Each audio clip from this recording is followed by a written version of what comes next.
తిరుపతిలో భూమన కరుణాకర్ రెడ్డి మాట్లాడుతున్నారు. లైవ్ లో చూద్దాం.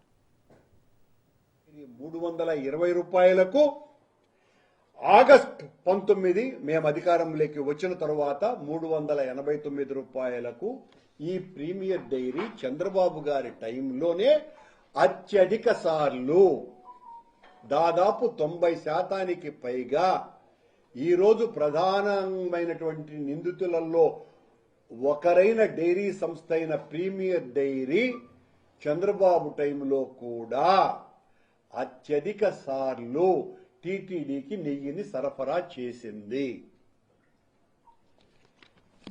మరి దీనికి ఎంతసేపు డిఫెన్స్ లో పడిపోయినటువంటి చంద్రబాబు నాయుడు గారు ఏమని మాట్లాడుతున్నారు ఈ రోజున? యానిమల్ ఫ్యాట్ కలిపినారు అని చెప్పిన తరువాత సాక్షాత్తు సుప్రీంకోర్టే మిమ్మల్ని మీరు ఇలా మాట్లాడటం మంచి పద్ధతా అని ప్రశ్నించి వాళ్ళు సిబిఐ నేతృత్వంలో సిట్టును ఏర్పాటు చేసినారు. అంతకు పూర్వం వీరు మాట్లాడడం జరిగింది. మొదట జూలై నెలలో 2024లో శ్యామలరావు గారు ఈవోగా వెజిటబుల్ ఆయిల్ కలిపారు అన్నటువంటి రిపోర్టు ఎన్డీడీబీ నుంచి వచ్చింది అని ఆయన చెప్పటం జరిగింది. ఆ తర్వాత ముఖ్యమంత్రి మాట్లాడిన సెప్టెంబర్ 18 తర్వాత సెప్టెంబర్ 23వ తారీఖున ఇదే శ్యామలరావు గారు ఎన్డీఆర్ఐ రిపోర్ట్ వచ్చింది, దాంట్లో అనిమల్ ఫ్యాట్ కలిపింది అని చంద్రబాబుకు వంత పాలుకుతూ చంద్రబాబు ఆయన చేత మాట్లాడించటం జరిగింది. కానీ సిట్ అంటే సిబిఐ ఎంక్వైరీలో అదే ఎన్డీఆర్ఐ రిపోర్టు మళ్లీ పంపించిన తరువాత ఇలాంటి అనిమల్ ఫ్యాట్ కలవలేదు అని వాళ్ల ఛార్జ్ షీట్ లో, మొన్న సప్లిమెంటరీ ఛార్జ్ షీట్ లో వాళ్ళు చాలా స్పష్టంగా కోర్టుకు నివేదించినారు. ఇప్పుడు ఏం చెప్తున్నారు? చంద్రబాబును మోసేటువంటి ఈ పల్లకి మోతగాళ్లంతా ప్రసార మాధ్యమాలు, ఈనాడు, ఆంధ్రజ్యోతి, మరి అనేక టీవీ5 ఇలాంటి ప్రసార మాధ్యమాలన్నీ కూడా సిట్టును ప్రశ్నిస్తున్నారు, సిబిఐని ప్రశ్నిస్తున్నారు. మీరు అలా చేయలేదే, ఇలా చేయలేదే, ఇలాంటి ఎంక్వైరీ చేయలేదే. ఎవరు చేయొద్దన్నారు? ఇప్పుడు కూడా చేయమని కోరతాం మేము. ఇప్పుడు కూడా మేము ఆ ఎంక్వైరీ మీరు కోరినట్టే చేయించండి అని చెప్తాము. కానీ చంద్రబాబు నియమించేటువంటి సిట్టుతో కాదు సుమా.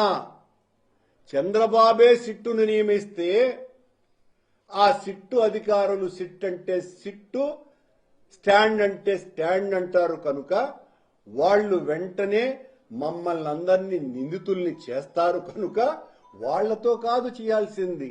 తప్పుడు నివేదికలు ఇచ్చి తప్పుడు చేయనటువంటి వాళ్లను నేరస్తులుగా చిత్రీకరించి అందరినీ జైలుకు పంపించేటువంటి సిట్టు కాదు కావాల్సింది. సరైనటువంటి న్యాయ విచారణ చేసే సుప్రీంకోర్టు చేత నియమింపబడ్డటువంటి అధికారుల చేత విచారణ చేయించాలా. దీనికి మేము సిద్ధంగా ఉన్నాం. సిబిఐ తన ఛార్జ్ షీట్ లో పేజీ నంబర్ 65లో చాలా స్పష్టంగా 2018లో బోలే బాబా హర్ష్ ఫ్రెష్ డైరీ అనేటువంటి ఆ పేరుతో 291 రూపాయలకు చాలా నెయ్యిని సరఫరా చేసింది అన్నటువంటి విషయాన్ని పేర్కొన్నది. మేము వచ్చిన తరువాతనే ఆ బోలే బాబాను డిస్క్వాలిఫై చేయటం కూడా జరిగింది. మరొక కథనం వీళ్ళు రాస్తున్నటువంటిది ఏందిరా అంటే, వైఎస్ఆర్ కాంగ్రెస్ పార్టీ హయాంలో టెండర్ నిబంధనల్ని సడలించటం ద్వారా ఈ సంస్థలు వచ్చి ఆక్రమించుకొని కల్తీ నెయ్యిని తయారు చేసినాయి అన్నటువంటిది వీళ్ళు చెప్తున్నటువంటి ఆరోపణ. ఈ టెండర్ నిబంధనల్ని సరళతరం చేయక ముందే హర్ష్ ఫ్రెష్ డైరీ నెయ్యిని సరఫరా చేసింది. సరళతరం చేసిన తర్వాత పాల్గొనేటువంటి అవకాశం ఎక్కడుంది దానికి? పాల్గొనలేదు అంటే అంతకు ముందే దానికి అర్హత ఉంది కదా. అలాగే ప్రీమియర్ డైరీ అంతకు ముందే సరఫరా చేస్తున్నది కదా. మేము సరళతరం చేసిన తర్వాత కొత్తగా వచ్చిన సంస్థ కాదు కదా. అలాగే 2023లో నేను టీటీడీ చైర్మన్ అయిన తర్వాత కఠినతరం చేసిన తరువాతనే, నిబంధనలను అత్యంత కఠినతరం చేసిన తరువాతనే ఏఆర్ డైరీ అన్నటువంటిది టెండర్లలో పాల్గొనడం జరిగింది. వైష్ణవి డైరీ అన్నది కూడా ఆ తర్వాతనే పాల్గొనటం జరిగింది. మాల్గంగా అన్నటువంటిది కూడా. ఇక సరళతరం చేయటం ద్వారా కొత్తగా వచ్చి నెయ్యి కల్తీ చేయటంలో భాగస్వాములైనటువంటి సంస్థల పేర్లు ఒక్కటన్నా సిబిఐ పేర్కొన్నదా? సరళతరం చెయ్యటానికి కేంద్ర ప్రభుత్వం తీసుకున్న